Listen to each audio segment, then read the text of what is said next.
සාපියන්ස් කොහොමද ඉතින් අද අපි ලංකාවට ඇවිල්ලා තුන්වෙනි දවස. ඉතින් මේ දවස් පළවෙනි දවස් දෙකේම කරේ කාපු එක. ගොඩක් දේවල් කෑවා. දැන් ඉතින් තුන්වෙනි දවසේ ඉඳලා අපි ආපු අනිත් පර්පස් එකට ආවා. ටැම් බලන්න. ඉතින් අපේ ගෙවල් වලට ගොඩක් දුර නැති ළඟින් තියෙන තැනකට අද මුලින්ම බලන්න එන්න කියලා හිතුවා. ඔව්. අපි ඇත්තටම අපි මේ දවස් ටිකේ ඉන්නේ මාතර. මුලින්ම මේක කියන්න ඕනේ. ඉතින් මාතර තියෙන දියඇලි කීපයක් අද බලන්න ආවා. පොඩ්ඩක් උදෙන් එන්න හිටියට අපි පරක් වුණා චුට්ටක් එළියට එන්න. ඉතින් අපි මුලින්ම බලන්න ආපු තැන තමයි දැන් මේ අපි ඉන්න බිසෝදොල ඇල්ල කියන්නේ. හැබැයි මේක මෙහෙමයි. අපි ෆොටෝස් බැලුවම අපිට ඇත්තටම අපි මැප් එකේ දාගෙන එද්දී එක පාරකින් අපි ආවා. ඔව්. ඒ පාර මේ දවස්වල මෙහෙට හරියට වහින හින්දා පාර යට වෙලා. ඉතින් ඒ පාරෙන් එන්නේ නැතුව අපි ඇත්තටම මේ ටිකක් දුර පාරකින් තමයි දැන් මෙතනට ආවේ. ඉතින් බැලුවම අපි ෆොටෝස් වලින් දැකපු තැන නෙවෙයි පොඩක් වෙනස් තැනක්. සාපේක්ෂව පොඩි දියඇල්ලක්. නෑ මට හිතෙන්නේ මේකේ මේ view points දෙකක් තියෙනවා මං හිතන්නේ. ඔව් එක්කෝ එහෙම එකක් තියෙනවා. අනිත් එක තමයි මේ දවස් ටිකේ ලංකාවට පොඩක් වැස්ස නිසා සමහර පාරවල් පොඩක් හේදිලා ගිහිලා තියෙන්නේ. ඉතින් ඔයාලා මේ දවස්වල travel කරනවා නම් පොඩ්ඩක් ඒ වගේ දෙයක් ගැන සැලකිලිමත් වෙන්න යන වාහනේ ගැන. සමහර පාරවල් වල පොඩ්ඩක් යට වදිනවා ඒ වගේ ප්‍රශ්නත් තියෙනවා මේ දවස්වල. ඉතින් මේ තමයි බිසෝදොල ඇල්ල. එහෙනම් අපි බලමු. තව ටිකක් උඩට ගිහලා අපි බලමු මොකද තත්ත්වය කියලා.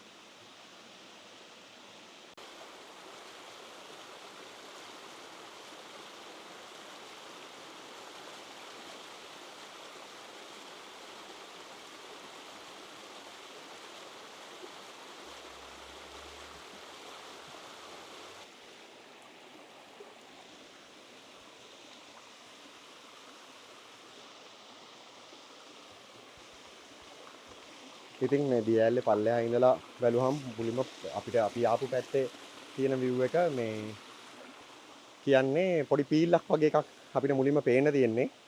ඉතින් එතන ඒ වෙලේ හිටපු කෙනෙක්ගෙන් අහුවාම අපිට මේක උඩට යන්න පුළුවන්ද කියලා. ඒගොල්ලෝ කිව්වා පොඩ්ඩක් ලිස්සනවා පොඩ්ඩක් පරිස්සමෙන් යන්න පුළුවන්. එහෙම ප්‍රශ්නයක් නැහැ කියලා. පොඩි අඩිපාරවල් ටිකක් තියෙනවා හැදිච්ච කලින් ආපු කට්ටියගේ. ඒ අඩිපාරවල් දිගේ ඔයගොල්ලන්ට මේ දියඇල්ල මේ අපි නගිනා වගේ පොඩි දියඇල්ලක් මේක දියපාරක් ගල්තලා මැද්දෙන් යන ඒක ඇතුළට ගිහිල්ලා බලන්න පුළුවන්. හරිම හේවණයි. හරි ලස්සනයි.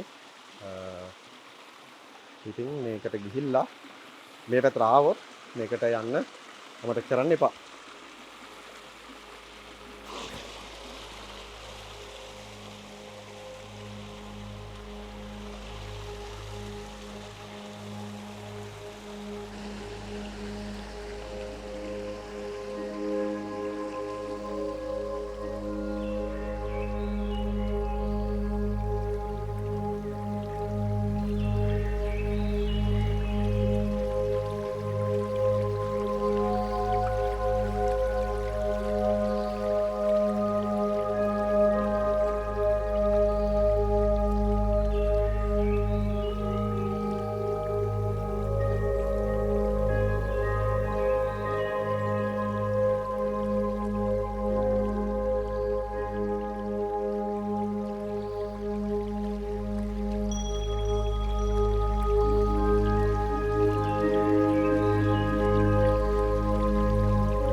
මෙතන තමා මේ පිසෝ ඇල්ල පටන් ගන්නකොට අපි එක පැත්තකින් ආවම පේන්න තියෙන විදිහ මෙතන පොඩි පීල්ලක් හැදිලා තියෙනවා.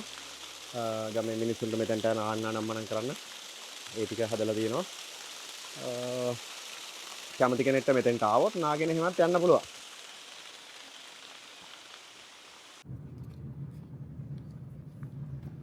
අපි දැන් විසෝදොල ඇල්ල බැලුවා. එතනින් පිටත් වෙලා ඊළඟට අපි යන්නේ ඇතාමල ඇල්ලට. ඉතින් ඒකත් ගොඩක් ලස්සන දියැලක් මේ පැත්තේ තියෙන, මාතර පැත්තේ තියෙන. ඉතින් ඒකට යන්න මෙතන ඉඳන් තව අපිට පැයක් වගේ වෙලාවක් පෙන්නනවා. ඉතින් එහෙනම් එතනට ගිහිල්ලා බලමු කොච්චර ලස්සන තැනක්ද කියලා ඒක. මෙතනින් හැරිලා පල්ලෙහාට මෙහෙම යන්න ඕනේ. මෙතන අතර මේ ඇතාමලාල්ල කියන එතන විදුලි බලාගාරයක් තියෙනවා. නිල්වලා විදුලි බලාගාරය. එතන මේ පාරෙන් හැරිලා පල්ලෙහාට දිගට යනකොට විදුලි බලාගාරය හම්බ වෙන තැනටම එනකන් අපි යන්න ඕනේ. ගියාන් පස්සේ එතන පාක් එකක් තියෙනවා. එතන නවත්තලා අපිට යන්න පුළුවන් පයින් දියැල බලන්න. විදුලි බලාගාරයක් තියෙන හින්දා මේ දියැල ගාව මේකට යන පාර හොඳටම කාපට් කරලා දාලා තියෙන්නේ ළඟටම යනකම්. ඉතින් ඕනම වාහනයකින් එන කෙනෙක්ට එතන ළඟටම යනකම් යන්න පුළුවන්. කිසිම අවුලක් නැහැ. වාහන වල යට වදින කතා ඒව මුකුත් නැහැ. ළඟට යනකම් හොඳට පාර හදලා තියෙනවා.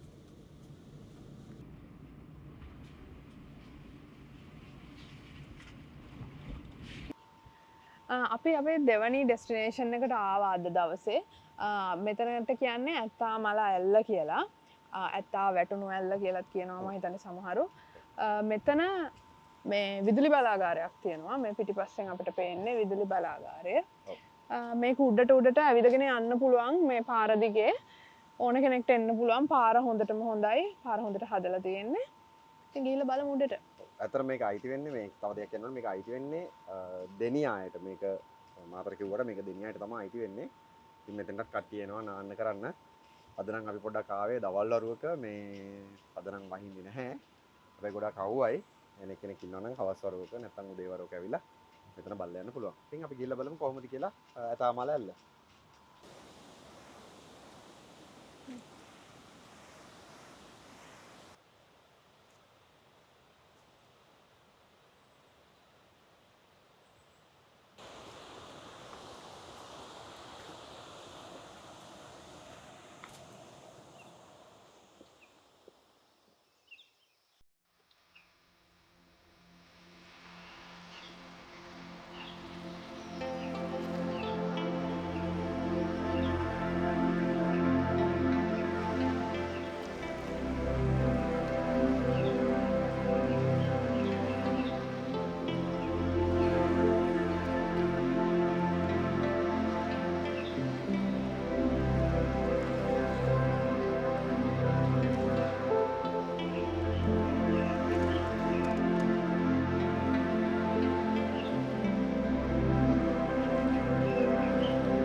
මේ ලස්සනට පේන ඇතාමල ඇල්ලට වතුර එන්නේ.